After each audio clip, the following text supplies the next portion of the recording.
Black Desert is one of the most popular MMOs out right now, and it has grown a lot since its release. Through its many updates over the years, the game has introduced new classes, launched the game onto consoles, and have put in new content for their players. But to what extent is that content actually enjoyable?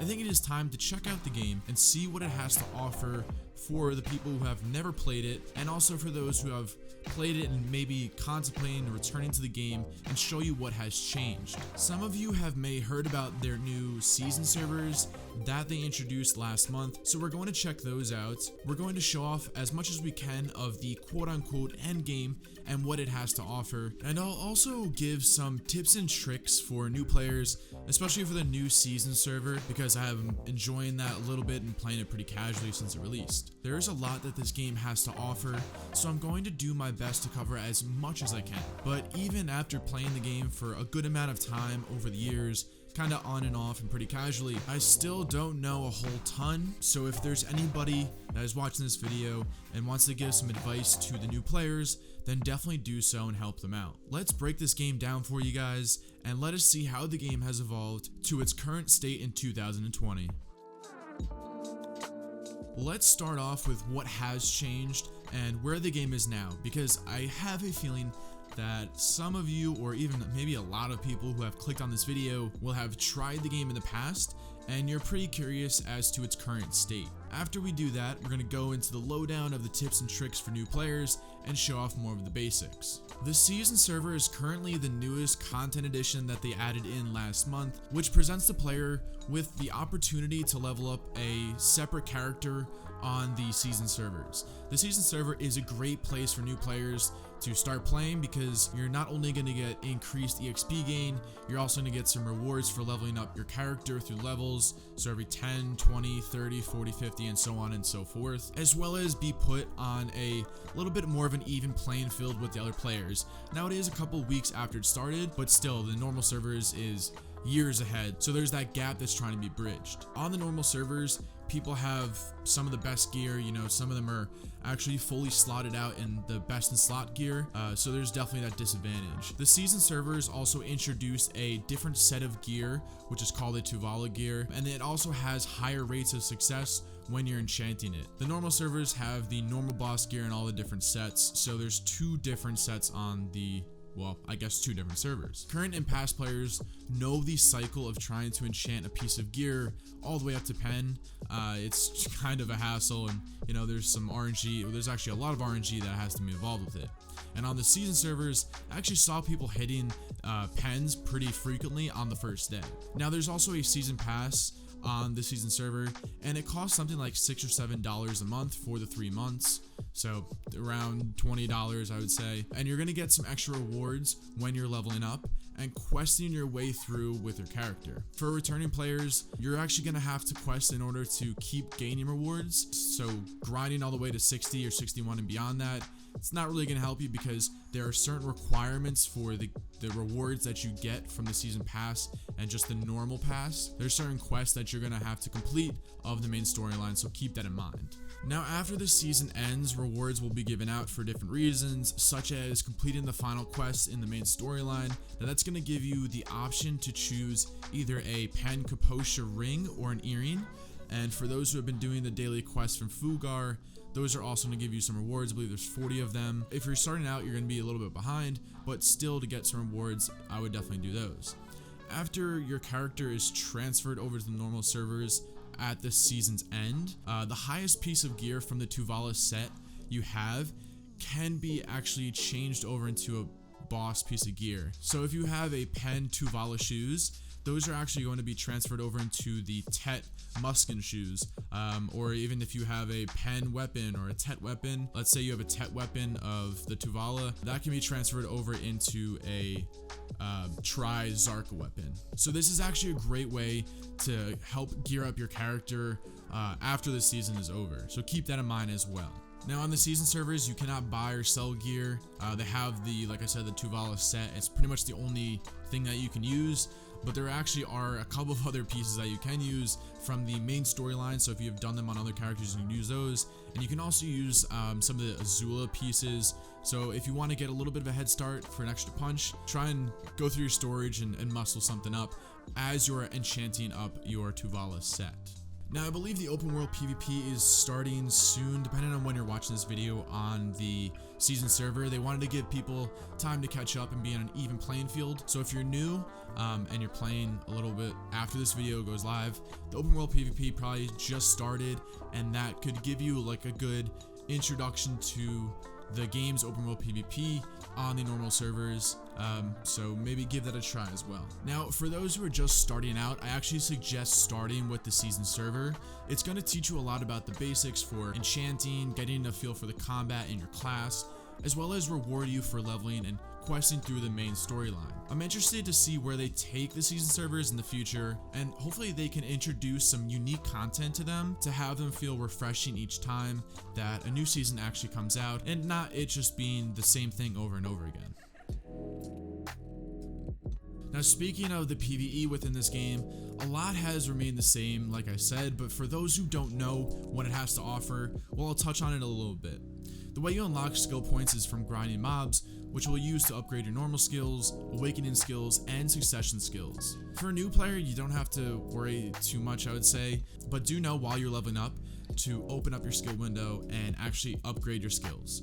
I would say probably to listen to the recommended upgrades that they put on the right side of the window, because you can just go and freely reset them before level 56. The grinding is a large part of the game for most people, because even after upgrading all your skills fully, you're going to want to grind for more EXP to level up past 60, 61, and so on and so forth, and also grind in certain spots that are good for making money. There are great guides on YouTube that show which spots are good for gaining experience and which ones are good for making money, so maybe check those out as well. For lower level AP and DP characters, I always go with Nagas. It's kind of like my go-to, especially during EXP events. It's quick and it's pretty easy. Now the other PvE the game offers are the world bosses.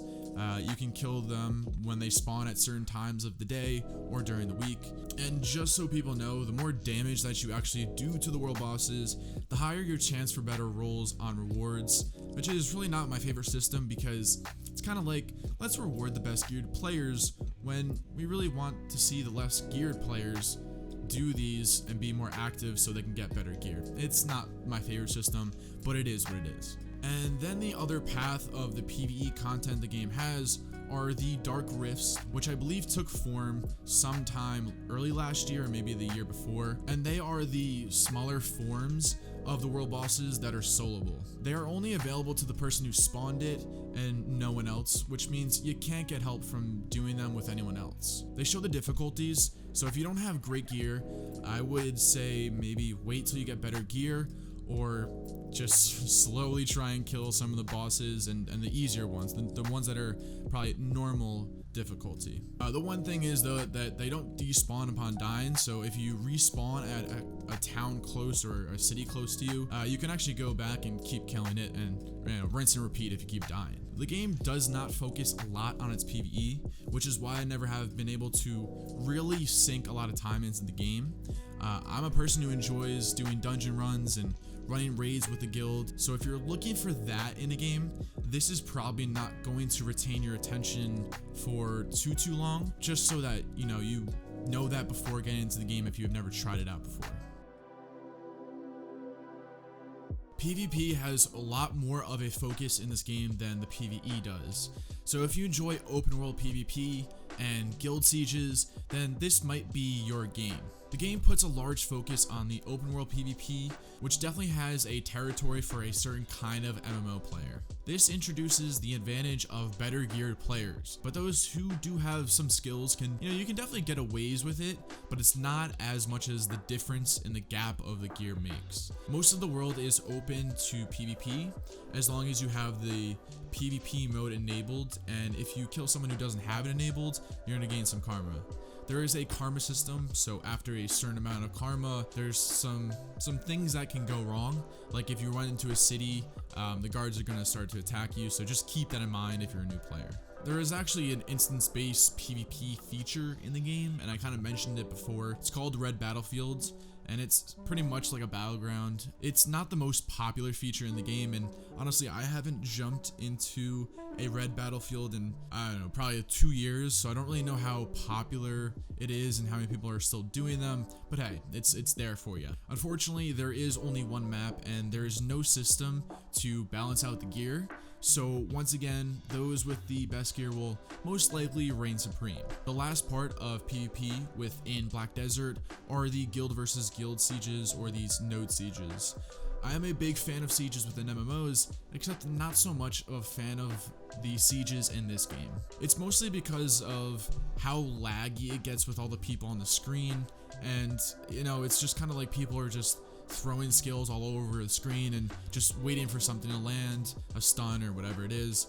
You have to bring down your graphics quite a bit when you do this because of how graphic intensive the game is. So if you're going to do sieges, you know, lower those graphics if your computer can't handle it. I also really don't play because I don't have the best gear. I don't play enough to really grind out really good gear. So I really wouldn't make too much of an impact when I'm playing the sieges. But if you are someone who enjoys sieges, know that this game has it, and they're pretty standard, and they definitely play into the end game of the PvP. Within the game, you know, you're gonna have the pretty standard attackers and defenders, and if the attackers take over the fortress or the castle that you're sieging, then you're gonna take control of that node of whichever specific area you're in. Now, the guild who actually controls the specific node is going to gain benefits in that area, such as gaining a percentage of the taxes that area makes. So you can see why guilds look to control more nodes, and especially the nodes that correspond to the larger cities. I'm not very knowledgeable on this part, as you can probably tell, because like I said, I don't participate in them when I do play the game, but I do know that it is a larger part of the end game. So if you enjoy sieging and fighting for control over a location, then this is something to be aware about, and you're probably going to want to, you know, partake in it. Now, what I see as probably the meat and potatoes of the money-making process within Black Desert are the life skills. There are a lot of different life skills for various different things: fishing, gathering, cooking, alchemy, so on and so forth. They reward the player a lot if you get to do them to a high level and really rank them up. There are actually a lot of people that choose to do life skilling in the game kind of like as their main gameplay. Remember when I said this game gives you the freedom to do what you want? Well, this is a great example of it. You can go out on your boat in the ocean and you can fish all day if you want. You could do it until, you know, your rod runs out of durability, or even leave your game running and let your character passively fish. That's a thing. Not every life skill can passively do passive life skills, if that makes any sense. But the one thing that will help you in this game is the game rewards the players who are constantly on and playing. Passively fishing will make you money by not even playing the game, and it's also going to help you level up your fishing so that you can eventually find rare and more expensive fish. I keep talking about fishing, but there are a bunch of other life skills that will make you tons of money in the game. And like I said, there's a lot of people that choose to do this as their main gameplay. Maybe you're someone who enjoys listening to music or a podcast as you skin some wolves or cook some meat or mine some ore. You can do whatever you want, and like I said, once you start to rank the skills up more, you can start to see more money coming your way. As you can tell, there's a lot to learn about this game. If you're watching this and have some tips and tricks that I don't cover, then please leave them in the comments for the new players so that they can get some help when they begin to play the game. I usually like to do like 5 or so of my best tips and tricks for the game, but this one I'm gonna try to list a little bit more. Try the classes out before playing them with the option to test them when you are creating your character. Gear can be exchanged on characters, so utilize that when making new characters. Storage is independent to each city or town, so keep that in mind when you're moving over to different cities and towns as you're leveling up. As I said earlier, the game rewards players who play more, so if you want to be a little bit more competitive and want to make money while AFKing, life skilling will definitely help. There's always something to be done, so set your goal before you log in and slowly break away at that goal. Join a guild, one that welcomes new players and will help with advice, and that also awards you with silver for your daily login. It definitely is going to add up over time. Log in every day, and actually twice on Saturday and Sunday for your login rewards. Also, do your Black Spirit adventure when you hit escape and there's a menu comes up. It should be somewhere in there, I don't know where exactly, but you can do that 3 times a day for more rewards. The game always has more events to give the player stuff, so try to do as much as you can. Do the main quest at least once on your first character. It's going to help you teach parts of the game, as well as give you increases to your energy, contribution points, increase your storage space, give you gear, and some money. So it's worth it to do at least once. It will also help guide you through the different areas of the game. Buy some cheap gear like the Grunil set if you're just starting off, or maybe look up some guides for the best gear for leveling up your guide depending on your character, because it is easy to out-level your gear pretty quickly. And then eventually you're going to find yourself struggling at higher levels if you're not keeping up with enhancing your gear. But that does not go for the season server stuff. Like I said, all of the season server stuff, I stick with what I said. This is for the normal servers. Talk to everyone you can in cities, small farms, random caves, wherever it is, because the more you do, the more knowledge you're going to gain. This will help level up your contribution points, which will be used for different things like investing into nodes, which I'm not really the best at explaining. Like some other things, so you should probably look up a guide on it. It's also going to help unlock different conversations with people that's going to lead into, some side quests and some other things like that. And the last one is play with friends. This is pretty much always my last tip and trick for games when I talk about them. The game has a lot of solo play, so when you get into it with friends, it can definitely break up that gameplay a bit. Enjoy yourself and try not to stress too much over not having the best gear, because it's gonna take some time to get there. Just slowly tug away at it. So the question, is Black Desert worth playing in 2020? Well, if you're someone who used to play the game, sure, the game has changed a little bit. New content has been added in, new classes, and they continue to try to balance out classes, but the content has mostly stayed in the same lane for the most part over the years. They have not introduced any new red battlefield maps, no dungeons or raids, and the PvP is still pretty much the same. But they do a good job at adding in new cosmetics and cash up items. For new players who are wondering if they should give the game a try, well, if you enjoy life skilling, grinding mobs, open world PvP, and even the sieges, then this might be the game for you. The game is not like WoW or Terra or Rift or any of the games that are more theme park based, but it does a good job at being kind of unique. I just wish they would add in a little bit more of the content that would explore some more endgame related avenues like dungeons or raids or battlegrounds or like really anything in that lane, because it doesn't really do a good job at that at all. They probably won't at this point, but I'm excited to see what Crimson Desert has to offer, whether it's an MMO or not. Black Desert in 2020, this was a very long video, so if you watched through the whole thing, I really appreciate you, and thanks for watching, and I'll catch you guys in the next one.